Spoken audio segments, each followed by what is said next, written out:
السلام علیکم my dear listeners, کیا حال ہیں آپ سب کے؟ امید کرتی ہوں خیر خیریت سے ہوں گے اور میرے ناول کے ایپیسوڈ 2 کا ویٹ کر رہے ہوں گے۔ تو ایپیسوڈ 2 آ چکی ہے، چلیں جی پھر سٹارٹ کرتے ہیں۔ بسم اللہ الرحمن الرحیم۔ اتوار کا دن تھا۔ فائزہ کچھ دیر پہلے جاگی تھی اور ابھی ناشتے سے فارغ ہی ہوئی تھی کہ اسے ملازمہ نے تانیہ کی آمد کے بارے میں بتایا۔ وہ فوراً ہی ڈرائنگ روم میں چلی آئی۔ مجھے شایان کے گھر لے چلو۔ سلام دعا کے بعد جو پہلی بات تانیہ نے کہی وہ یہی تھی۔ وہ گھڑبڑا گئی، پھر سنبھل کر بولی، تم بیٹھو، چائے آتی ہوگی، پھر بات کرتے ہیں۔ اس نے فائزہ کا بازو گرفت میں لے کر کہا، فائزہ مجھے شایان سے ملنا ہے، ابھی اور اسی وقت۔ فائزہ نے گہرا سانس کھینچتے ہوئے اسے اپنے ساتھ بٹھا لیا۔ اسے ٹینس ہوتے دیکھ کر تانیہ نے پوچھا، کیا بات ہے؟ شایان کراچی میں نہیں ہے۔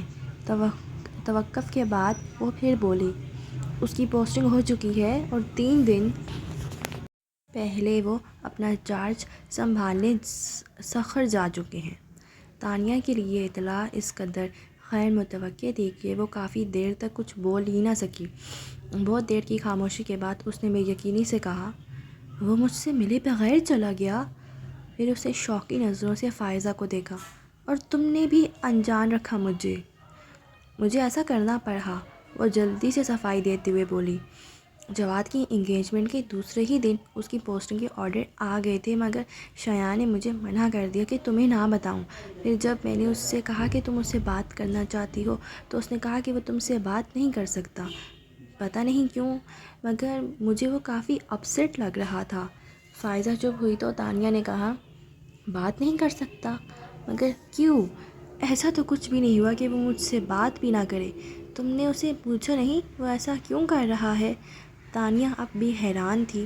فائزہ سے اس کی طرف دیکھا ہی نہیں گیا، سر جھکا کر بولی، پوچھا تھا لیکن اسے کچھ بتایا ہی نہیں، تو میں نے سوچا شاید تم دونوں میں انبن ہو گئی ہوگی۔ ہمارے بیچ تو کچھ نہیں ہوا، تانیہ نے فوراً تردید کی۔ امپاسبل، فائزہ نے ماننے سے انکار کر دیا۔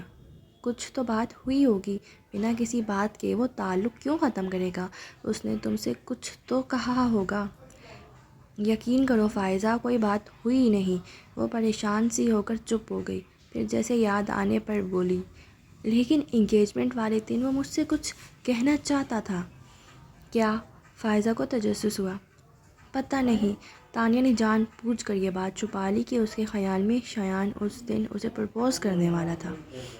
وہ کہنے ہی والا تھا کہ تم اور انکل وہاں آ گئے، پھر وہ کوئی بات کیے بغیر اچانک ہی چلا گیا۔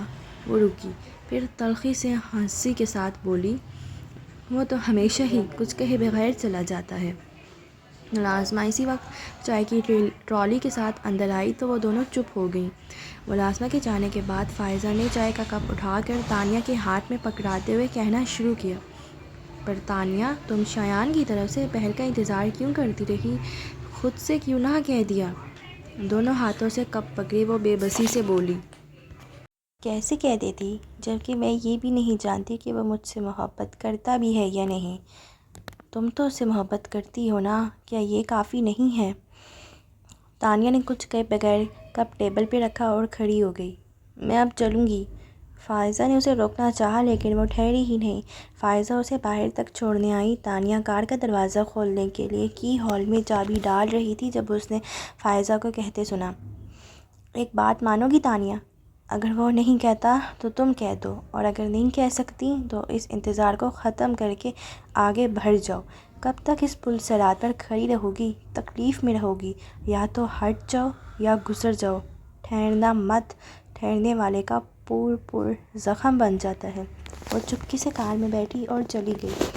تمہارے اندیشے چاہے کتنے ہی درست ہوتے شایان، مگر آگاہی کے بعد جدائی بخشنے کا تمہیں کوئی حق نہیں تھا۔ فائزہ نے تعصب سے سوچا، ایک ہاتھ میں فائلز اور دوسرے میں دوپٹہ پکڑے۔ اس کی آمد کافی افراتفری میں ہوئی تھی۔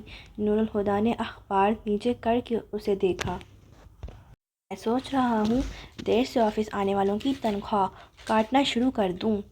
مریم ان کی طرف دیکھ کر ہنسی، ایسا مت کرنا نور الہدا، ورنہ تنخواہ کے نام پر تانیہ کے ہاتھ کچھ بھی نہیں آئے گا۔ Very funny. فائلز اور دوپٹہ ساتھ والی چیئر پر رکھ کر ہاتھ میں پکڑا کلپ لاپرواہی سے سلکی براؤن بالوں میں اٹکاتے وہ برا مان کر بولی، ویسے پاپا ایک بات میں آپ کو بتا دوں، جس دن آپ نے میری تنخواہ کاٹی اگلے دن میں ریزائن کر دوں گی۔ دھمکی دے رہی ہو؟ وہ آنکھیں نکال کر بولے۔ آپ بھی تو دے رہے ہیں، آرام سے کہہ کر اس نے سلائس اٹھا لیا۔ اچھا آرام سے کھاؤ۔ اسے جلدی جلدی سلائس منہ میں ٹھونستے دیکھ کر مریم نے ٹوکا۔ نور الہدا نے اخبار لپیٹ کر سائڈ میں رکھ دیا۔ انہیں اخبار رکھتے دیکھ کر مریم نے چائے کا کپ سامنے رکھتے ہوئے گلاس میں جوس نکال کر انہیں تھمایا۔ ناشتے کے بعد اخبار پڑھنا ان کا معمول تھا، پھر اخبار سے فارغ ہو کر جوس پیتے اور آفس کے لیے نکل جاتے۔ جتنی دیر میں انہوں نے جوس پیا، تانیہ ناشتہ نمٹا چکی تھی۔ اس نے نیپکن سے ہاتھ صاف کر کے دوپٹہ گلے میں ڈالا۔ پاپا چلیں؟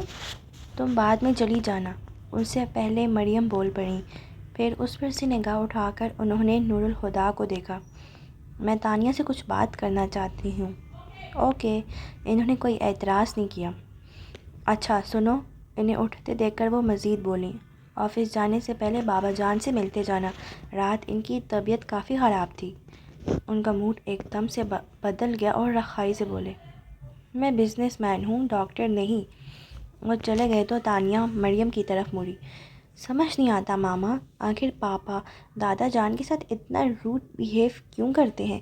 کیا آپ جانتی ہیں ان دونوں کے درمیان کیا ٹینشن ہے؟ میں کیسے جان سکتی ہوں؟ انہوں نے فوراً لا علمی کا اظہار کیا۔ میں ان دونوں کو ہمیشہ ایسے ہی دیکھا ہے، اب تو خیر عادت ہو چکی ہے، لیکن شادی کے ابتدائی سالوں میں بھی پریشان ہو جایا کرتی تھی۔ ایک دو دفعہ نور الہدا سے پوچھا بھی تو کہنے لگے تمہارا وہم ہے۔ وہ شاید بتانا نہیں چاہتے، اس خیال سے میں نے کبھی زیادہ کوریدا نہیں، اور اب تو مجھے بھی یہ اپنا وہم ہی لگتا ہے۔ تم خود غور کرو، نور الہدا کا ان کے ساتھ رویہ اپنی جگہ، مگر وہ کبھی بھی بابا جان کی طرف سے غافل نہیں ہوئے، اور مجھ سے ہمیشہ یہی کہا ہے کہ بابا جان میرے بچوں کے دادا ہیں اور ان کی حیثیت میں کبھی فرق نہیں آنا چاہیے۔ یوں بھی دونوں کے بیچ ناراضگی کی کوئی وجہ بھی تو نظر نہیں آتی۔ پھر اس کا گال تھپکتے ہوئے کہا، ان باتوں کو اتنا سیریسلی مت لیا کرو۔ آپ مجھ سے کچھ بات کرنے والی تھیں؟ وہ سر جھٹک کر بولی۔ ہاں آؤ، تمہارے روم میں چل کر بات کرتے ہیں۔ تانیہ اپنی فائلز اٹھا کر ان کے ساتھ اٹھ کھڑی ہوئی۔ اپنے کمرے سے بریف کیس اٹھا کر دو سیڑھیاں اترتے ہوئے وہ لاؤنج میں آئے تو بجائے آگے بڑھنے کے رک گئے۔ بابا جان کی خراب طبیعت کا سن کر وہ پریشان ہو گئے تھے، اور تفکر ان کے چہرے سے بھی نظر آ رہا تھا۔ کچھ پل ٹھہر کر وہ آہستہ آہستہ قدم اٹھاتے ان کے کمرے کے دروازے پر جا رکے اور دستک کے لیے ہاتھ اٹھایا۔ پھر پتہ نہیں کیا ہوا، انہوں نے اٹھتے ہوئے ہاتھ کی مٹھی بنا کر بینچ لیا۔ اچانک ہی ان کے چہرے سے بے حسی جھلکنے لگی تھی۔ پھر وہ مڑے اور تیز قدموں سے چل کر باہر نکل گئے۔ تانیہ دونوں پیر اٹھائے بیڈ پر بیٹھی تھی، اور مریم اس سے کچھ فاصلے پر گہری سوچ میں ڈوبی تھی۔ تانیہ نے خود سے پوچھنا مناسب نہیں سمجھا تو چپ کر کے انہیں دیکھنے لگی۔ وہ ہمیشہ کی طرح ہی سلک کی ساڑی پہنی ہوئی تھیں۔ تانیہ نے کبھی بھی انہیں بہت زیادہ لمبے بالوں کے ساتھ نہیں دیکھا۔ اس وقت بھی ان کے لہردار بالوں کی اسٹیپ کٹنگ کمر کے خم سے کچھ اوپر ہی ختم ہو رہی تھی، جو کبھی سچ مچ گہرے کالے رنگ کے ہوا کرتے تھے، مگر اب 48 برس کی عمر میں انہیں پابندی سے ڈائی کرانا پڑتا تھا۔ البتہ ان کی فگر پر عمر کا کچھ خاص اثر پڑ نہیں سکا۔ سوچتے سوچتے اب اس کی ذہنی روح نور الہدا کی طرف مڑ چکی تھی۔ اس نے اپنی عمر کی کئی لڑکیوں کو ان کی پرسنالٹی کو سراہتے سنا تھا۔ کن پٹیوں سے ان کے بال سفید ہو چکے تھے، جنہیں انہوں نے کبھی کلر کرنے کی ضرورت محسوس نہیں کی۔ ان کے اٹھنے بیٹھنے، چلنے پھرنے اور بولنے میں بھی خود اعتمادی جھلکتی تھی۔ وہ متاثر کن شخصیت کے مالک تھے۔ ان دونوں لوگوں کو ساتھ دیکھ کر تانیہ کے دماغ میں ایک ہی بات آتی، میڈ فار ایچ ادر۔ ابھی بھی یہی سوچ کر اس کے ہونٹوں پہ مسکراہٹ آ گئی تھی، جسے فوراً ہی دباتے ہوئے اس نے مریم سے کہا، ماما مجھے ابھی آفس بھی جانا ہے۔ ہاں مجھے یاد ہے، وہ بول کر پھر رکی، کچھ سوچا، پھر آخر اسے مخاطب کر ہی لیا۔ تمہیں عنصر کیسا لگتا ہے؟ اس نے محتاط انداز میں جواب دیا۔ جیسا ہے ویسا ہی لگتا ہے، اس نے محتاط انداز میں جواب دیا۔ یہی تو پوچھ رہی ہوں، کیسا ہے؟ وہ زور دے کر بولی۔ مجھے کیا معلوم، اس نے پہلو تہی کی۔ معلوم کیوں نہیں ہے؟ آخر تم دونوں بچپن کے دوست ہو۔ بچپن کی دوستی تو ماما بچپن میں ہی ختم ہو گئی جب وہ پڑھنے کے لیے ایبراڈ چلا گیا تھا۔ اب وہ میرا دوست نہیں ہے، صرف فاروقی گروپ آف انڈسٹریز کا وینڈر ہے، اور اگر وہ میرے لیے کچھ ہے بھی تو بس تیمور انکل کا بیٹا، اس کے علاوہ کچھ نہیں۔ اس بار وہ بولی تو اس کے لہجے میں کوئی گنجائش نہیں تھی۔ مریم نے سانس بھر کر کہہ ہی دیا، انصر نے تمہیں پرپوز کیا ہے؟ خود وہ حیران ہوئی۔ مجھ سے تو عروسہ نے ہی بات کی ہے، مگر ظاہر ہے بیٹے کی مرضی سے ہی کی ہوگی۔ وہ خاموش بیٹھی رہیں۔ وہ باقاعدہ طور پر رشتہ لے کر آنے کی اجازت مانگ رہی ہے۔ تمہارے پاپا کو بھی پرپوزل اچھا لگا ہے اور دادا جان نے بھی اپروو کر دیا ہے، مگر ظاہر ہے آخری فیصلہ تم کو ہی کرنا ہے، سوچ سمجھ کر جواب دینا۔ ماما لیکن اس نے کچھ بولنا چاہا، مریم نے بیچ میں ہی روک دیا۔ دیکھو، اس بار کوئی ٹال مٹول نہیں چلے گی۔ جب تک تم پڑھ رہی تھی تب تک تو ٹھیک تھا، پر اب جو سال بھر سے تم بہانے بنا رہی ہو وہ میری سمجھ سے باہر ہے۔ مجھے سمجھ نہیں آتا آخر تم شادی کے بارے میں کب سیریس ہوگی؟ ماما پلیز اس ذکر کو ابھی رہنے دیں، اس نے کوشش کر کے بول ہی دیا، مگر انہوں نے جیسے سنا ہی نہیں۔ تمہیں کچھ اندازہ ہے تمہاری عمر کتنی ہو چکی ہے؟ ظاہر سی بات ہے یہ سوال اسے جواب مانگنے کے لیے نہیں کیا گیا تھا۔ 24 سال، وہ بولیں، اور جب میں 24 سال کی تھی تو تم میری گود میں تھی۔ وہ رک کر اس کی فوق ہوئی شکل کو دیکھ کر بولی، میں نے پہلے بھی تم سے کہا اور اب پھر کہہ رہی ہوں کہ اگر تمہاری اپنی کوئی چوائس ہے تو کھل کر کہہ دو، مجھے یا کسی بھی دوسرے شخص کو کوئی اعتراض نہیں ہوگا۔ اس کی آنکھوں میں ایک دم ہی شایان کا چہرہ ابھر آیا تو اس نے سختی سے پلکیں بند کیں، پھر کھول کر انہیں دیکھا۔ اور اگر تمہاری کوئی چوائس نہیں ہے تو بیٹا میں کہوں گی کہ تمہارے لیے انصر سے بہتر اور کوئی نہیں ہو سکتا۔ انہوں نے توقف کیا، پھر پیار سے اس کے بالوں پر ہاتھ پھیرنے لگی۔ تانیہ، یہ وقت جو اس پل تمہارے ہاتھ میں ہے بہت خوبصورت ہے، اسے نہ گنواؤ۔ میں جاؤں؟ کچھ دیر بعد اس نے ہلکے سے پوچھا۔ ہاں جاؤ، انہوں نے اجازت دیتے ہوئے کہا۔ ان کے پاس سے اٹھ کر وہ دادا جان کے پاس آ گئی۔ تم گئی نہیں؟ وہ خلاف معمول اس وقت اسے گھر میں دیکھ کر حیران ہوئے۔ بس جا ہی رہی ہوں، پھر بیڈ پر ان کے برابر ٹکتے ہوئے بولی جہاں وہ نیم دراز تھے۔ اب آپ کی طبیعت کیسی ہے؟ تمہیں دیکھ کر ٹھیک ہو گئی ہے، وہ قصداً مسکرائی۔ اظہر فاروقی کو جھجکے پھر پوچھا، نور الہدیٰ ابھی گھر پر ہے؟ نہیں، وہ آفس جا چکے ہیں، آہستہ سے کہہ کر اس نے ان کا ہاتھ چوم کر کہا، آئی لو یو دادا جان۔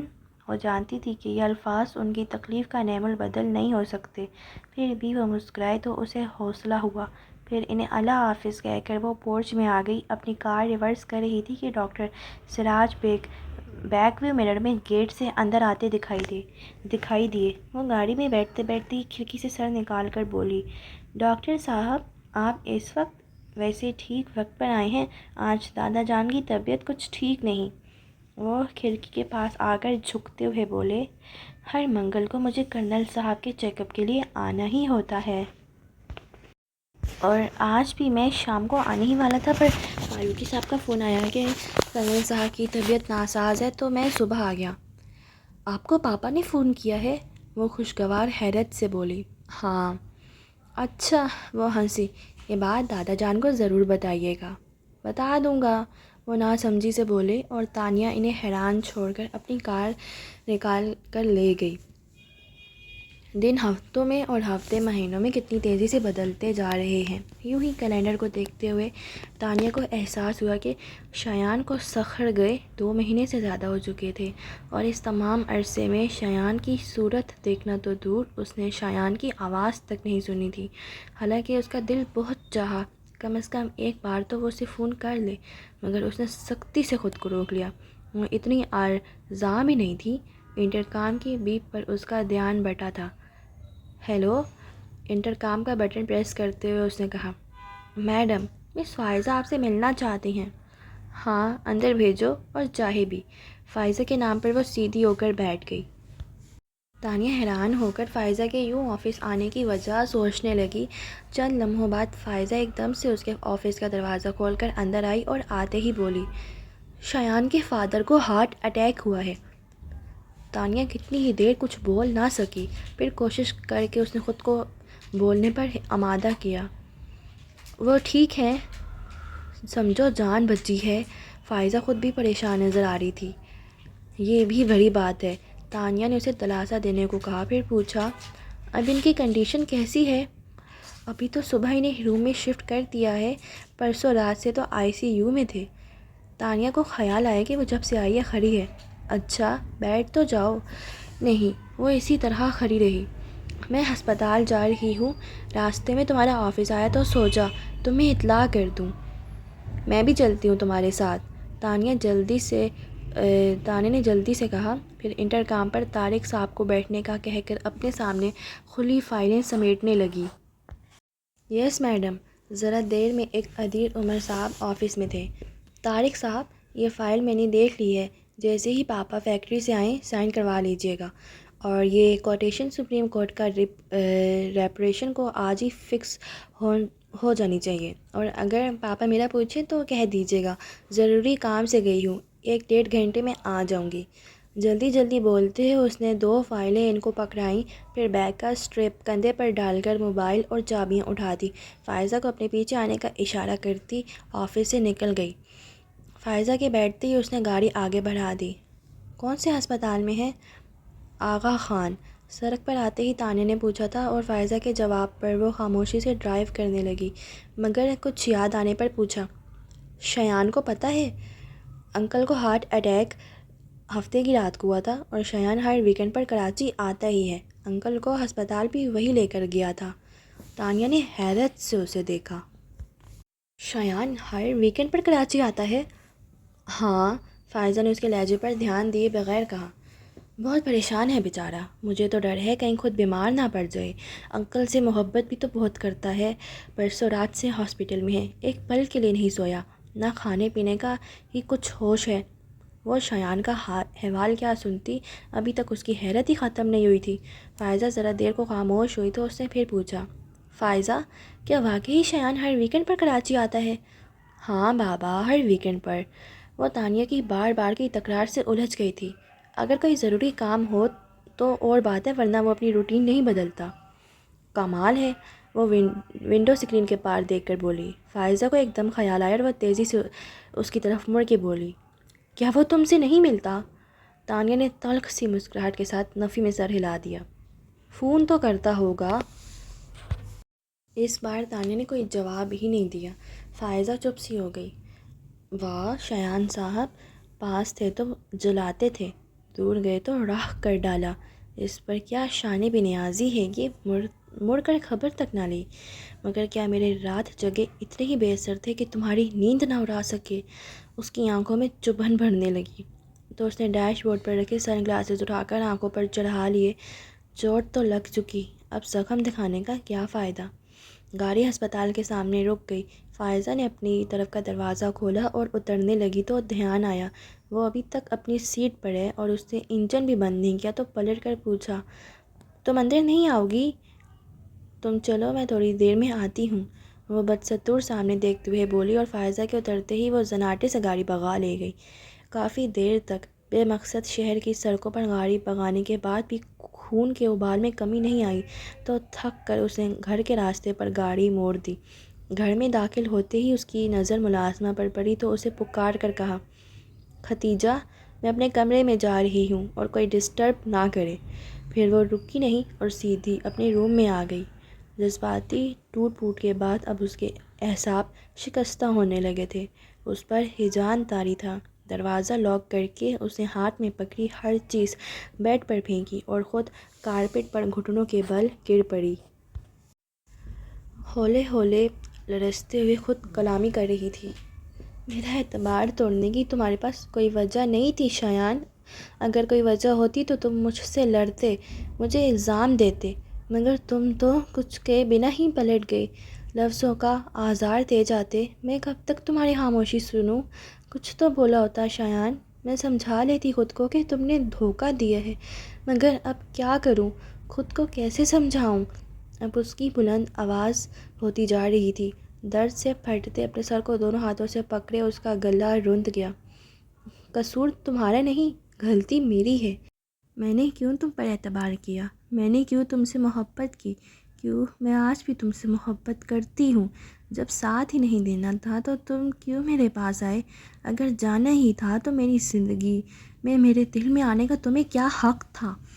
پاس آ کر دور جانے کا، جھلک دکھا کر چھپ جانے کا کھیل بہت بار کھیلا ہوگا۔ وہ اب چلا رہی تھی۔ بہت سوں کو تڑپایا ہوگا، بہت ہوں گی جو تمہارے لیے روتی ہوں گی، مگر میں تانیہ فاروقی ہوں، ان بہت سی لڑکیوں سے الگ۔ مجھے تڑپتا دیکھنے کی تمہاری خواہش کبھی پوری نہیں ہوگی شایان، نہ میں تڑپوں گی نہ میں روؤں گی۔ تم وہ نہیں جس کے لیے میں خود کو برباد کر لوں۔ وہ کہہ رہی تھی کہ وہ نہیں روئے گی، مگر دونوں بازو سختی سے اپنے گرد لپیٹ کر پیشانی گھٹنوں سے ٹکا کر گٹھری بنی وہ پھوٹ پھوٹ کر رو رہی تھی۔ سورج ڈھل چکا تھا اور کمرے میں اندھیرا ابھرنے لگا تھا، لیکن تانیہ نے لائٹ جلائی نہ ہی پردے سمیٹے۔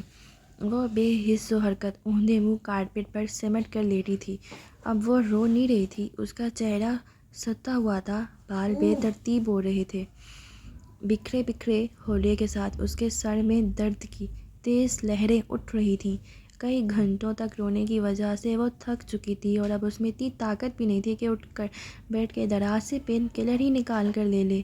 پھر کچھ وقت سے ہی صحیح، مگر اس نے خود کو ہلنے پر آمادہ کر ہی لیا۔ وہ کھسک کر ٹیبل کی طرف گئی۔ ٹیبل کے سہارے سے بیٹھنے کے بعد اس نے جگ سے پانی گلاس میں ڈالا اور گلاس پکڑ کر اٹھتے ہوئے بیڈ پر آ کر بیٹھ گئی۔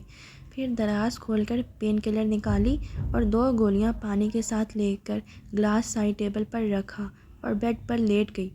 اس کا دل چاہ رہا تھا کہ سو جائے، مگر آنکھوں میں درد اتنا زیادہ تھا کہ بند کرنا بھی مشکل تھا۔ وہ چت لیٹی نیند آ جانے کا انتظار کرتی رہی۔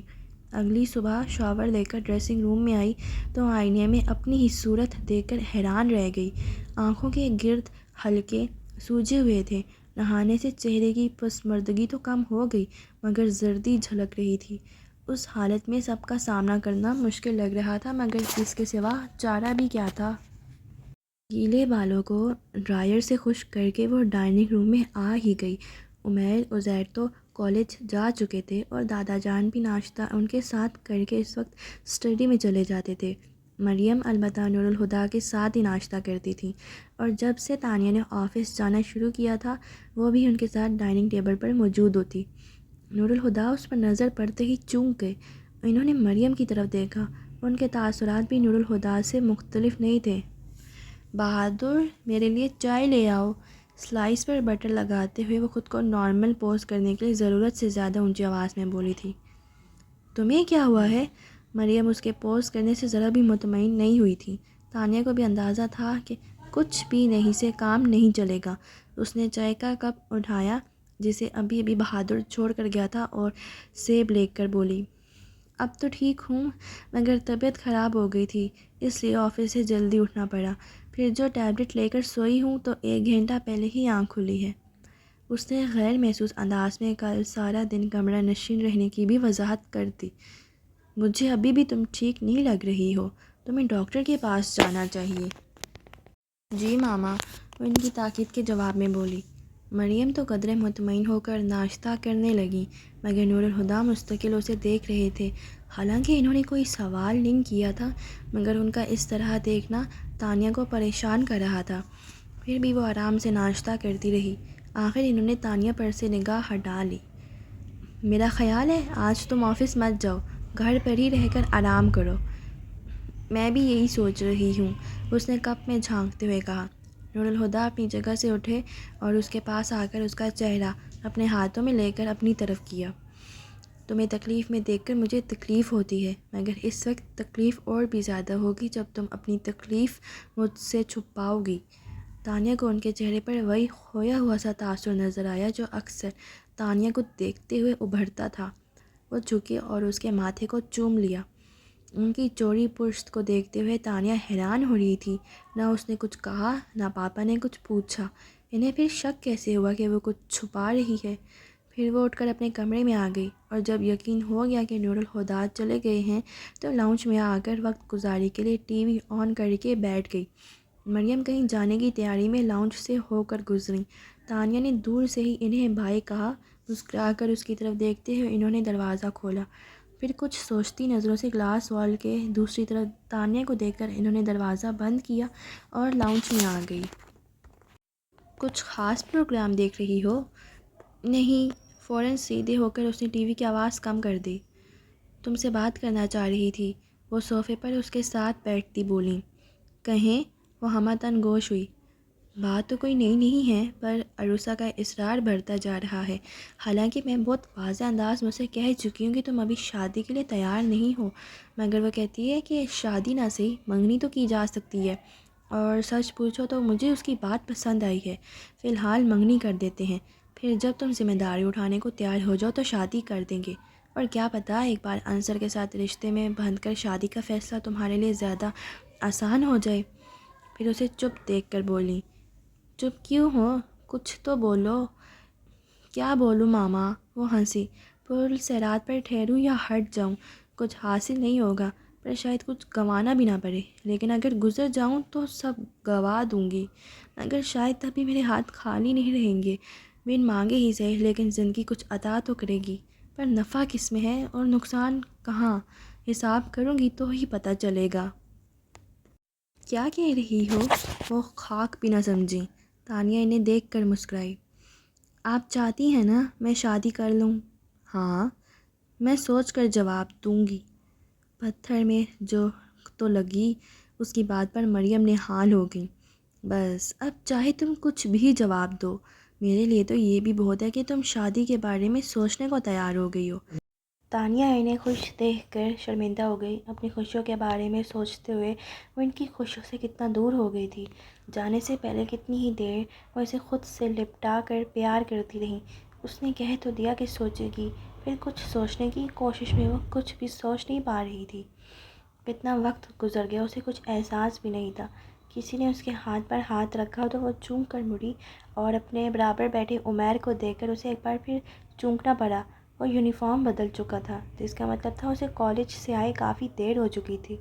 تانیہ کو یقین نہیں ہوا کہ وہ پچھلے 3-4 گھنٹوں سے ایک ہی حالت میں بیٹھی تھی۔ بیٹھے بٹھائے کھو جانے کی عادت یا دادا جان کی ہے یا پھر پاپا کی؟ آپ نے یہ عادت کب سے اپنا لی؟ اتنی دیر سے آپ کو آواز دے رہا ہوں، مگر آپ ہیں کہ کچھ سنتی ہی نہیں۔ میں کچھ سوچ رہی تھی، وہ اٹھتے ہوئے بولی۔ عزیر کہاں ہے؟ ڈائننگ ٹیبل پر آپ کا انتظار کر رہا ہے، اور دادا جان بھی وہیں ہیں۔ چلو پھر۔ وہ ڈائننگ روم میں آ گئی۔ اسے بھوک نہیں تھی، پر سب کا ساتھ دینے کو اس نے تھوڑے سے چاول پلیٹ میں نکال لیے۔ آپی، صبح بتا دیا ہوتا آپ چھٹی کرنے والی ہیں، میں بھی کالج نہیں جاتا۔ بہت اچھا کیا میں نے جو صبح نہیں بتایا، ورنہ بیکار کالج بنک کرتے۔ وہ عزیر کے تعصب سے بولنے پر بولی تو عمیر ہنسا۔ یوں بھی اس کے ساتھ پورا دن بتانا آسان نہیں، وہ تو میری ہی ہمت ہے جو اسے چھیل لیتا ہوں۔ دادا جان، تانیہ اور عمیر ہنسنے لگے تو وہ منہ بنا کر شکایتی انداز میں بولا۔ تم دونوں کیوں ہر وقت اسے چھیڑتے رہتے ہو؟ اس کی داد رسی میں دادا جان ذرا روب سے بولے تو عمیر جھٹ سے بولا۔ ہمیں چھیڑنے کی کیا ضرورت ہے، یہ پیدائشی چھڑا ہوا ہے، اور پھر تانیہ کے ساتھ مل کر ہنسنے لگا۔ بات صحیح تھی، اس لیے اظہر فاروقی بھی مسکرائے تو عزیر بیچارہ اور روحان سا ہو گیا۔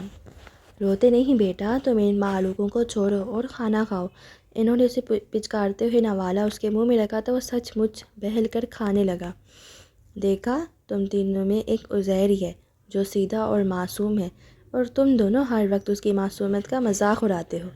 عزیر نے یوں گردن اکڑا کر دیکھا جیسے اظہر فاروقی نے اسے کوئی اعزاز بخشا ہو، اور اس کی اس حرکت پر وہ دونوں اور بھی ہنسنے لگے۔ وہ بھی ایک سہانی شام کا منظر تھا۔ گرم گھاس پر بھری ہوئی ٹرے تھامے وہ سہج سہج قدم اٹھاتی لان میں رکھی چیئرز کی طرف بھری چلی آ رہی تھی، جن پر براجمان اظہر فاروقی اور نور الہدیٰ دنیا سے بے خبر نہ جانے کن باتوں میں الجھے تھے۔ ان دونوں نے اس کی آمد کو محسوس نہیں کیا تھا، بلکہ نور الہدیٰ تو اس وقت، چونکہ جب ٹرے رکھنے کے لیے جھکتے ہوئے اس کا اس کا کامنی دوپٹہ شانے سے سرک کر گھٹنے پہ رکھے ان کے ہاتھ پر آ پڑا۔ اس نے ایک ہاتھ سے دوپٹہ کندھے پر ڈالتے ہوئے دوسرے ہاتھ میں بڑا سا کپ اٹھا کر بابا جان کی طرف بڑھایا۔ مگر انہوں نے ہاتھ میں پکڑا اخبار ایک دم ہی اپنے سامنے پھیلا لیا۔ وہ سن سی ہو گئی۔ یہ ہو ہی نہیں سکتا تھا کہ اظہر فاروقی نے اسے اپنے طرف کپ بڑھاتے نہ دیکھا ہو۔ نور الہدیٰ کو بھی ان کی حرکت اچھی نہیں لگی تھی۔ وہ خود کو بولنے سے روک نہ پائے۔ بابا جان، وہ آپ کو کب پکڑا رہی ہے؟ اظہر فاروقی نے ذرا سا اخبار کا کونا نیچے کرتے ہوئے سرسری سے انداز میں کہا۔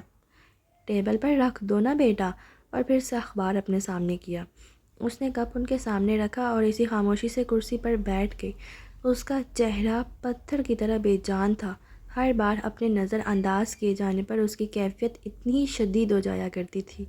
نور الہدیٰ اس کی اس قدر حساسیت پر اکثر حیران اور کبھی کبھار تو پریشان ہو جاتے۔ اسے اس ٹرانس سے باہر لانے کے لیے نور الہدیٰ نے کپ اٹھا کر اس کے سامنے کیا اور اپنی عادت کے مطابق بشاشت سے بولے، کیا شام کی چائے پینا بھی چھوڑ دیا ہے؟ اس نے چونکتے ہوئے ان کی طرف دیکھا اور سادگی سے مسکراتے ہوئے ان کے ہاتھ سے کپ لے کر گھونٹ گھونٹ پینے لگی۔ گھر میں بیکار بیٹھ کر کیا کرو گی؟ تم یونیورسٹی میں ایڈمیشن کیوں نہیں لے لیتی؟ انہیں لگتا تھا اس کی حد سے بڑھی ہوئی حساسیت کی وجہ تنہائی ہے، حالانکہ گھر میں بابا جان اور وہ خود موجود تھے، مگر نور الہدیٰ اپنی مصروفیت کی وجہ سے اسے ٹھیک سے ٹائم نہیں دے پاتے تھے، اور بابا جان گو کہ ریٹائرڈ تھے مگر الگ تھلگ رہنا پسند کرتے تھے۔ انہوں نے سوچا یونیورسٹی جانے سے اس کی تنہائی ختم ہو جائے گی اور پھر شاید اس کی جذباتیت بھی کم ہو جائے، مگر اس نے فوراً ہی ان کے خیال کو مسترد کر دیا۔ بی اے کر لیا ہے، کافی ہے، مجھے آگے نہیں پڑھنا۔ یہ کیا بات ہوئی؟ وہ ٹوک کر بولے۔ بس کچھ سمجھ نہیں آیا تو اسے کندھے اچکا دیے۔ بس کیا؟ وہ کبھی کبھار ہی بڑے پن کا رعب جھاڑتے تھے، اور جب ایسا کرتے بڑے آرام سے مغلوب ہو جاتی، جیسے اب بھی ہو گئی تھی۔ وہ اسی لہجے میں بولے، میرا خیال ہے ایڈمیشن تو اوپن ہو چکے ہوں گے، میں کسی دن فارم لے آؤں گا تو بس فل کر دینا۔ مگر ہادی بھائی، مجھے آگے نہیں پڑھنا، وہ منمنائی۔ کیوں؟ ان کا انداز ہنوز وہی تھا۔ مجھے کورس کی کتابیں اچھی نہیں لگتیں۔ بڑا معصوم سا انداز تھا۔ نور الہدیٰ مسکرا دیے۔ پھر کیا اچھا لگتا ہے؟ بتاؤں؟ وہ اسی بھولے پن سے جوش میں بولی، پھر ان کے جواب کا انتظار کیے بغیر شروع ہو گئی۔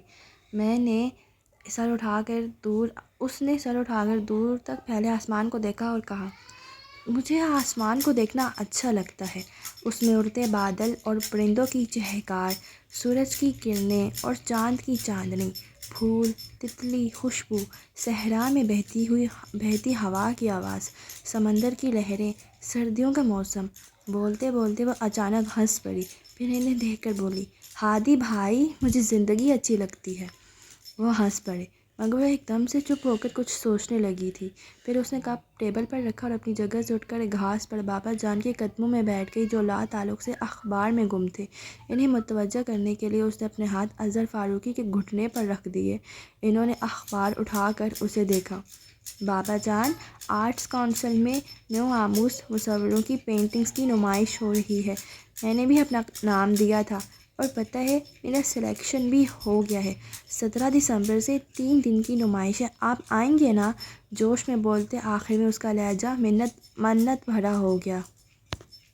تم جانتی ہو کہ بھیڑ بھاڑ والی جگہوں پر جانا مجھے پسند نہیں۔ انہوں نے مکمل انکار نہیں کیا تھا، اسی سے حوصلہ پکڑ کر وہ بولی، مگر تھوڑی دیر کو تو جا سکتے ہیں بابا جان، یہ میری پہلی ایگزیبیشن ہے، اور اس بہانے آپ میری پینٹنگز بھی دیکھ لیں گے۔ جانتے ہیں، اس بار میں نے سٹل لائف اور لینڈسکیپنگ کے علاوہ سی اسکیپس بھی بنائے ہیں، اور کیلیگرافی تو میں نے پہلی بار ہی کی ہے۔ پچھلے مہینوں میں نے اتنے سارے نئے کینوس بنا لیے ہیں، اور آپ نے ابھی تک کوئی بھی نہیں دیکھا۔ اگر دکھانا مقصود ہے تو آج ہی ایک نشست تمہارے کمرے میں رکھ لیتے ہیں، لیکن میں ایگزیبیشن میں نہیں آ پاؤں گا۔ آرمی لائف کے دوران بھی پرہجوم جگہوں پر جانا مجھے پسند نہیں تھا، اور اب تو میں ریٹائرڈ لائف گزارتے گھر تک ہی محدود ہو گیا ہوں۔ اینی وے، بیسٹ آف لک۔ کیا ہو جاتا اگر بابا جان اس کا دل رکھنے کی خاطر کچھ دیر چلے جانے کی حامی بھر لیتے؟ نور الہدیٰ نے تعصب سے سوچ کر اسے دیکھا۔ اس نے اپنی آنکھیں جھکا رکھی تھیں، پھر بھی اس کی پلکوں پر لرزتے آنسو نور الہدیٰ کو صاف نظر آئے تھے۔ نور الہدیٰ بے چین ہو کر اٹھے اور اس کے پاس والی چیئر پر بیٹھ کر ٹیبل پر رکھے اس کے ہاتھ پر اپنا ہاتھ رکھ دیا اور کچھ کہنا ہی چاہتے تھے کہ اس نے آہستگی سے اپنا ہاتھ ان کے ہاتھ کے نیچے سے نکالا اور اٹھ کر یوں ہی رخ پھیرے اندر کی طرف بڑھ گئی۔ جوتوں سمیت بیڈ پر چت لیٹے نور الہدیٰ کو اپنی کنپٹیوں پر نمی کا احساس ہوا تھا۔ وہ اٹھ بیٹھے، اپنے چہرے پر سے آنسوؤں کو صاف کر کے ہاتھ اپنی آنکھوں کے سامنے کیا اور پوروں پر ٹھہری نمی کو دیکھنے لگے۔ جو آج تم یہاں ہوتی تو دیکھتی کہ جو آنسو تمہاری آنکھوں سے نہ بہہ سکے وہ 27 سالوں سے میرا چہرہ بھگو رہے ہیں۔ بے سبب تو نہیں تیری یادیں، تیری یادوں سے کیا نہیں سیکھا، ضبط کا حوصلہ بڑھا لینا، آنسوؤں کو کہیں چھپا لینا، کانپتی ڈوبتی صداؤں کو چپ کی چادر سے ڈھانپ کر رکھنا، بے سبب بھی کبھی ہنسنا جب ہو بات کوئی تلخی کی اور یہ گفتگو بدل دینا۔ بے سبب تو نہیں تیری یادیں، تیری یادوں سے کیا نہیں سیکھا۔ وہ تھکے تھکے سے اٹھے اور کھڑکی کا پردہ ہٹا کر باہر جھانکا۔ پورچ کی تیز روشنی میں تانیہ بار بار ہارن بجا رہی تھی۔ پھر اظہر فاروقی چند لمحوں بعد اپنے پوتوں کے ساتھ نظر آئے۔ سنبھلنے کے لیے ہمیشہ ٹھوکر کی ضرورت کیوں ہوتی ہے؟ فرنٹ ڈور کھول کر بیٹھتے اظہر فاروقی کو دیکھ کر انہوں نے سوچا تھا۔ ہاتھ میں بوکے پکڑے تانیہ نے ہسپتال کے انفارمیشن کاؤنٹر پر شایان کے فادر کا نام بتا کر ان کا روم نمبر پوچھا۔ روم نمبر 5، دبلی پتلی لڑکی نے کمپیوٹر سے چیک کر کے اسے بتایا۔ تھینکس کہہ کر تانیہ لفٹ کی طرف آئی۔ لفٹ سے نکلتے ہی تانیہ کو سامنے سے فائزہ آتی دکھائی دی۔ پاس آنے پر وہ بولی، کہاں جا رہی ہو؟ گھر، فائزہ نے جواب دے کر پوچھا۔ مگر پرسوں کیا ہوا تھا؟ تھوڑی دیر کا کہہ کر تم تو غائب ہی ہو گئیں۔ ایک ضروری کام یاد آ گیا تھا، اس نے کہا۔ فائزہ گھر جانے کا ارادہ ترک کر کے اس کے ساتھ ہی چلتے ہوئے روم میں آ گئی۔ پہلے قدم کمرے میں رکھتے ہی تانیہ نے شایان کی موجودگی کو محسوس کر لیا تھا، مگر جان بوجھ کر نظر انداز کر کے وہ بیڈ پر لیٹے شخص کی طرف آ گئی۔ بیڈ کے ساتھ ہی رکھی میز پر بکے رکھ کر اس نے ہلکی آواز میں پوچھا، ان کی طبیعت اب کیسی ہے؟ کافی بہتر ہے۔ اپنے پیچھے سے شایان کی بھاری آواز سن کر وہ سنبھل کر پلٹی، کوشش کر کے حیران ہوتے ہوئے بولی، تم؟ پھر قصداً مسکرائی، سوری میں نے تمہیں دیکھا نہیں۔ تبھی اس کی نظر صوفے پر بیٹھی سبز آنکھوں والی عورت پر پڑی۔ اس نے فوراً انہیں سلام کیا اور فائزہ کی طرف دیکھنے لگی کہ ان کا تعارف کروائے گی۔ خود سے وہ سمجھ نہیں سکی تھی کہ وہ شایان کی مدر ہیں یا کوئی رشتہ دار۔ ایسا ہی سوال تانیہ کے لیے ان کی آنکھوں میں تھا۔ فائزہ نے دانستہ ان سوالوں سے آنکھ چراتے ہوئے کہا، میرا خیال ہے باہر چل کر بات کرتے ہیں، یہاں ہماری آواز سے انکل کی نیند خراب ہوگی۔ وہ دروازہ کھول کر باہر چلی گئی تو تانیہ اور شایان بھی آگے پیچھے باہر آ گئے۔ تانیہ فائزہ کے ساتھ ہی بینچ پر بیٹھ گئی۔ شایان دیوار سے کمر ٹکائے سامنے کھڑا تھا۔ اتنی دیر میں پہلی بار تانیہ نے اس کی طرف دیکھا۔ بلو جینز اور وائٹ شرٹ پہنے اس کا حلیہ رفع سا تھا۔ کالے بال بے ترتیبی سے ماتھے پر تھے، شیو بڑھی ہوئی تھی اور آنکھوں کے نیچے ہلکے نظر آ رہے تھے۔ اپنے فادر کے لیے بہت پریشان ہیں، تانیہ نے دل میں اس کے لیے ہمدردی محسوس کی۔ بہت اپسیٹ ہو؟ آخر اس نے بات شروع کی۔ ابو میری زندگی کا لازمی حصہ ہے، میں سب کچھ برداشت کر سکتا ہوں مگر ان کی تکلیف نہیں۔ انشاءاللہ وہ جلد ٹھیک ہو جائیں گے، تانیہ نے دل سے کہا۔ آج کل کیا کر رہی ہو؟ وہ بات بدلنے کو بولا۔ کچھ خاص نہیں۔ تو کرو نا، اور کتنا انتظار کرواؤ گی؟ کیا مطلب؟ میں سمجھی نہیں۔ شادی کی بات کر رہا ہوں۔ ویسے تم دونوں نے بہت مایوس کیا ہے، کریئر کے پیچھے ہی پڑ گئی ہو، ورنہ میرا خیال تھا MBA کی ڈگریاں ملتی تم دونوں ڈولی میں بیٹھ جاؤ گی۔ جان بوجھ کر اس نے یہ ٹاپک شروع کیا ہے۔ اس خیال سے تانیہ کو اس پر غصہ آنے لگا۔ فائزہ بھی کچھ چڑ گئی۔ تم اپنا خیال چھوڑو اور انکل کا خیال کرو، کتنا ارمان ہے انہیں تمہارے سر پر صحرا دیکھنے کا۔ یوں بھی عمر میں تم ہم دونوں سے 3 سال ہی بڑے ہو۔ پہلے تمہاری شادی ہوگی، ہمارا نمبر تو بعد میں آئے گا۔ میں اس کی شادی تک انتظار نہیں کرنے والی۔ مطلب؟ فائزہ نے پوچھا۔ میں شادی کر رہی ہوں، وہ غصے میں بنا سوچے سمجھے ہی بول گئی۔ زبردست! شایان کی آواز پر اس نے اس کی طرف دیکھا۔ اگر کوئی امید تانیہ کے دل میں تھی بھی تو اس وقت ختم ہو گئی۔ شایان کے چہرے پر خوشی چھپائے نہیں چھپ رہی تھی۔ کب کر رہی ہو شادی؟ بہت جلد، وہ جزبز ہو کر بولی۔ شادی میں بلاؤ گی نا؟ آف کورس، اور بھلا میری شادی تمہارے بنا ہو سکتی ہے؟ وہ دل جلانے والی مسکراہٹ کے ساتھ بولی تو شایان بس اسے دیکھ کر رہ گیا، پھر وہ فوراً ہی اٹھ گئی۔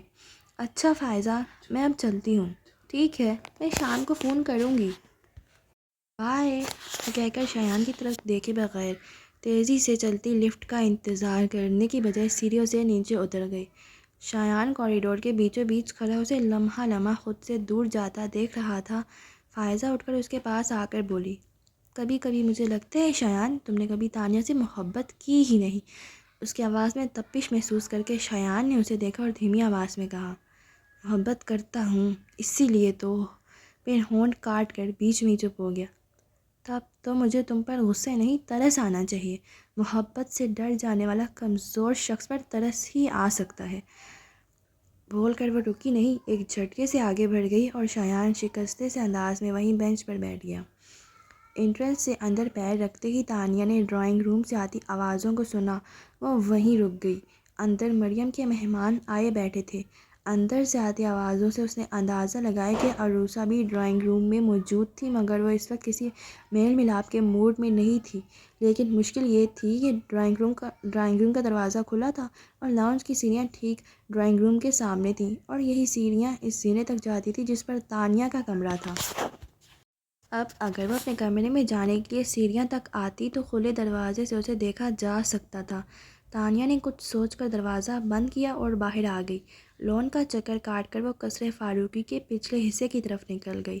اب اس کے سامنے سیاہ آبنوز کا بےحد لمبا اور کافی چوڑا منقش دروازہ تھا، مگر اس دروازے کے دونوں پٹون کو پکڑ کر دھکیلتے ہوئے تانیہ کو کچھ زیادہ طاقت نہیں لگانی پڑی۔ دروازہ کھلتے ہی تانیہ پر جیسے طلسم ہو شربا کا کوئی باب کھلا تھا۔ کم از کم تانیہ کو یہ جگہ کسی جادو نگری کی طرح ہی لگا کرتی تھی۔ قصر فاروقی کا یہ پورشن باقی گھر سے الگ تھلگ تھا اور تقریباً نا استعمال ہونے والا تھا۔ تانیہ نے ایک قدم اٹھایا اور وسیع ہال میں آ گئی۔ ہال کے دونوں جانب آمنے سامنے دو دروازے تھے۔ بائیں طرف کا دروازہ ڈائننگ روم میں کھلتا تھا، جس کے ایک جانب کچن موجود تھا۔ ڈائننگ روم میں دوسری طرف ایک اور دروازہ تھا جو راہداری سے جڑا تھا، جس کے آگے لاؤنج تھا۔ دوسرا دائیں جانب کا دروازہ ایک لمبے کوریڈور میں پہنچتا، جس کے آگے سٹنگ روم اور اس سے آگے لاؤنج تھا۔ لاؤنج میں بائیں جانب اظہر فاروقی کا کمرہ اور اس کے ساتھ ہی لائبریری سے منسلک اسٹڈی تھی، جبکہ دائیں جانب رہائشی کمرے تھے، اور دائیں جانب سے ہی سیڑھیاں اوپر کے کوریڈور تک جاتی تھیں جہاں دونوں جانب کمروں کی قطاریں تھیں۔ یعنی اگر کوئی اس ہال کے ایک دروازے سے نکلتا تو پورے قصر فاروقی کا چکر کاٹ کر واپس یہیں آ پہنچتا۔ اس پورشن کی یہ انوکھی خصوصیت تھی کہ وہ بیک وقت گھر کے ہر حصے سے جڑا بھی تھا اور پورے گھر سے الگ بھی تھا۔ ہال کے داخلی دروازے کے سامنے دبیس قالین کا بڑا سا ٹکڑا تھا، جس کے ساتھ رکھا لکڑی کا آرام دہ فرنیچر اسے نشست گاہ کا روپ دے رہا تھا۔ دائیں طرف کی دیوار پر بڑا سا آئینہ تھا جس پر آرٹ ورک کیا گیا تھا۔ آئینے کے نیچے ایک چھوٹی میز کے ساتھ دو کرسیاں تھیں، جبکہ ہال کی باقی دیواروں پر بھی کئی طرح کی پینٹنگز آویزاں تھیں اور چھت سے بڑا سا جھومر لٹک رہا تھا۔ ناک کی سیٹ میں تھوڑا آگے جا کر سیڑھیاں تھیں، جن کے بائیں جانب ایک اونچا لکڑی کا اسٹول تھا جس پر گھومنے والے ڈائیلر کے ساتھ پرانی طرز کا فون رکھا تھا، مگر اس فون کا کنیکشن نکال دیا گیا تھا۔ سیڑھیوں کے اوپری زینے کے سامنے ایک دروازہ تھا جس کے دونوں پٹوں سے لٹکتی زنجیر میں تالا لگا تھا۔ تانیہ نے ہمیشہ یہی سنا تھا کہ وہ کمرہ اسٹور روم ہے۔ یہ جگہ اتنی کشادہ تھی اور دروازے سے سیڑھیوں کا فاصلہ اتنا زیادہ تھا کہ زینے والے کمرے کی بالکنی عمارت کے سامنے کی طرف سے دائیں جانب کھلتی تھی۔ ویسے تانیہ کے لیے تو اسٹور روم میں بالکنی کی موجودگی کافی حیران کن تھی، جبکہ بالکنی میں بڑا سا لکڑی کا جھولا تھا اور چھت سے ونڈ چائمنز لٹک رہے تھے جن کا مدھر سنگیت چاندنی رات میں محبت کر دیا کرتا تھا۔ اور اضافی حیرت کی بات تو یہ تھی کہ بالکنی میں رکھے گملوں میں لگے پودے اور مارننگ گلوری کی خوبصورت بیل ہری بھری تھی، لیکن تانیہ نے کبھی کسی کو انہیں پانی دیتے نہیں دیکھا تھا۔ گھر کے کسی فرد سے پوچھنا بیکار ہی تھا، مگر نوکروں سے بھی ایک آدھ بار اس نے جاننا چاہا تو انہوں نے صاف انکار کر دیا کہ وہ کبھی اس کمرے میں نہیں گئے۔ اس ہال کے تمام دروازے، سیڑھیوں اور زینے کی ریلنگ، حد تو یہ کہ تمام فرنیچر بھی منقش آبنوسی لکڑی کا تھا۔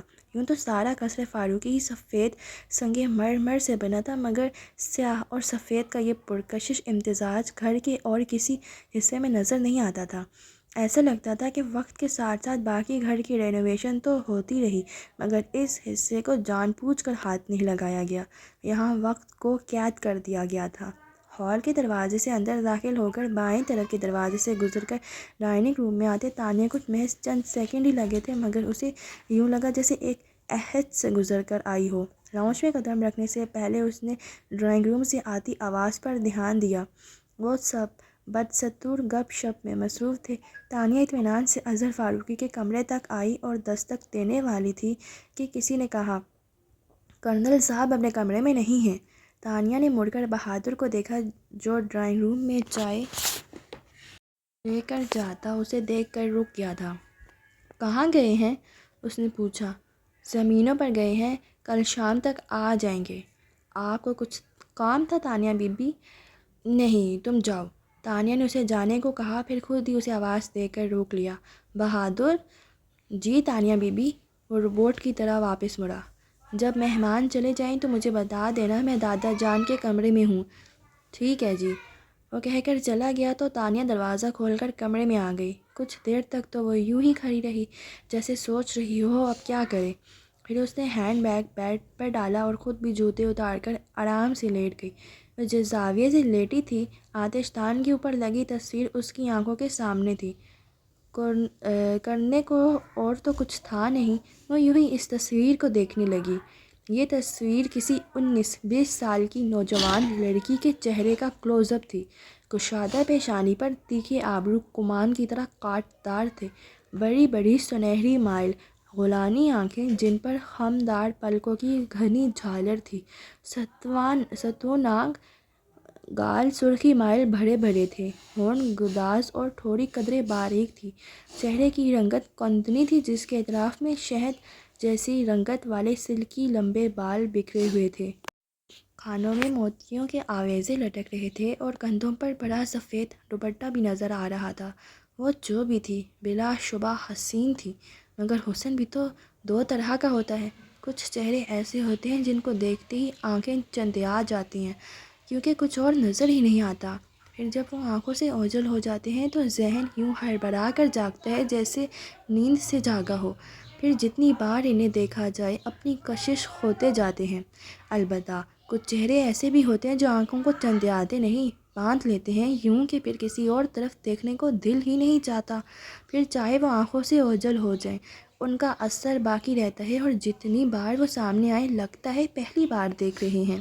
اس لڑکی کا چہرہ بھی ان چہروں میں سے تھا جن سے نظر نہیں ہٹتی، بلکہ اسی طرح جیسے اب تانیہ کی نظر نہیں ہٹ رہی تھی۔ تانیہ نے کئی بار دیکھا تھا کہ اظہر فاروقی کسی بت کی طرح بیٹھے گھنٹوں اس تصویر کو تکا کرتے تھے۔ ان کی محویت پر تانیہ کو حیرت ہوا کرتی تھی، لیکن اب خود اس تصویر کو دیکھتے ہوئے بالکل محو ہو چکی تھی، مگر اس کی محویت کی وجہ محض اس لڑکی کا حسن نہیں تھا۔ تانیہ نے وہ تصویر تو سینکڑوں بار دیکھی تھی مگر تصویر والی کو کبھی نہیں دیکھا تھا، پھر بھی پتہ نہیں کیوں اسے یہ چہرہ بہت مانوس لگتا تھا۔ اس کے ذہن میں وہ سوال سر اٹھا رہے تھے جو بچپن میں اس تصویر کو دیکھ کر اس کے ذہن میں آتے تھے۔ وہ کون ہے؟ اس کی تصویر اس گھر میں کیوں لگی ہے؟ اس کا اس گھر کے مکینوں سے کیا تعلق ہے؟ مگر تانیہ جانتی تھی کہ ان سوالوں کو سوچ لینا جتنا آسان ہے ان کے جواب پانا اتنا ہی مشکل۔ اسے یاد تھا ایک بار جب وہ بہت چھوٹی تھی تو اس نے مریم سے پوچھا تھا، ماما وہ لڑکی کون ہے جس کی تصویر دادا جان کے کمرے میں لگی ہے؟ تمہیں اس کے بارے میں جاننا ہے؟ وہ ایک دم غیظ و غضب سے بولی۔ تانیہ نے چاہا انکار کر دے مگر ننھی سی بچی سہم کر ہاں میں سر ہلا بیٹھی۔ پھر کیا؟ مریم نے جھپٹ کر اس کا بازو اپنی آہنی گرفت میں لیا اور اس کے گالوں پر تھپڑوں کی بارش کر دی۔ نور الہدیٰ نے مریم کو اس حرکت پر ڈانٹا اور کونے میں کھڑی دہشت سے کانپتی تانیہ کے پاس آئے۔ وہ اس قدر خوف زدہ ہو چکی تھی کہ رو بھی نہیں پا رہی تھی اور رونے کی کوشش میں اس کے حلق سے یعنی آواز ہی نکل رہی تھی۔ 5-6 سال کی بچی کو گود میں اٹھا کر وہ صوفے پر آ بیٹھے۔ کتنی ہی دیر تک نور الہدیٰ اسے اپنے سینے سے لگائے تھپکتے رہے اور کبھی اس کے بالوں میں انگلیاں چلاتے، کبھی اس کے مسلے گائے گالوں پر پیار کرتے۔ بہت دیر بعد کہیں جا کر وہ نارمل ہوئی تھی، مگر اس کے ذہن میں خوف بیٹھ چکا تھا۔ پھر کچھ دن بعد اظہر فاروقی نے اسے بہت نرمی سے سمجھایا کہ وہ کبھی تصویر والی لڑکی کے بارے میں کوئی بات نہیں کرے گی۔ اس کا خوف کچھ اور گہرا ہو گیا۔ پھر اس نے خوف کے مارے کبھی اس لڑکی کا ذکر نہیں کیا۔ وقت کے ساتھ ساتھ تانیہ کا خوف ختم ہو گیا، مگر وہ یہ بھی سمجھ گئی کہ وہ لڑکی چاہے جو بھی ہو، اس کا ذکر شجرے ممنوع ہے۔ پھر ایسے سوال کرنے کا کیا فائدہ جن کا جواب نہ ملے؟ یہ سوچ کر اس نے کبھی اس لڑکی کے بارے میں اپنے ذہن میں تجسس پیدا ہی نہیں ہونے دیا۔ بھلا اگر دادا جان کے کمرے میں کسی لڑکی کی تصویر لگی ہے تو لگی رہے، کیا فرق پڑتا ہے؟ ایک دم سے تانیہ کو احساس ہوا جیسے وہ اس لڑکی کے بارے میں سوچ کر اپنا وقت ضائع کر رہی ہے۔ وہ بیزاری سے رخ بدل کر اٹھ بیٹھی۔ کوئی فائدہ نہیں، کوئی کبھی نہیں بتائے گا کہ یہ کون ہے۔ اس نے کوفت سے اپنا سر جھٹکا اور بیڈ سے اٹھنے ہی والی تھی کہ ٹٹک کر رکی۔ اس کی نظر دادا جان کی اسٹڈی ٹیبل پر رکھی ریڈ ڈائری پر اتفاقاً ہی پڑ گئی تھی۔ لوگ ڈائری لکھتے مگر اس نے دادا جان کو ہمیشہ ڈائری پڑھتے دیکھا تھا۔ دیکھوں تو اس ڈائری میں کیا لکھا ہے؟ اس کے اندر تجسس جاگا۔ ٹیبل سے ڈائری اٹھا کر وہ دوبارہ بیڈ پر آ کر بیٹھی۔ تکیہ رکھ کر نیم دراز ہوتی وہ ڈائری کا پہلا صفحہ کھول کر پڑھنے لگی۔ گائز یہاں پر اس کا ایپیسوڈ 2 ختم ہو گئی ہے، اور جاتے جاتے جو ضروری کام ہوتے ہیں وہ آپ کر جائیں، ٹھیک ہے؟ میری ویڈیو کو لائک کر دیں اینڈ کومنٹ کر دیں، اور میرے چینل کو سبسکرائب کر کے بیل آئیکن بھی پریس کر دیں، ٹھیک ہے؟ Okay, bye bye.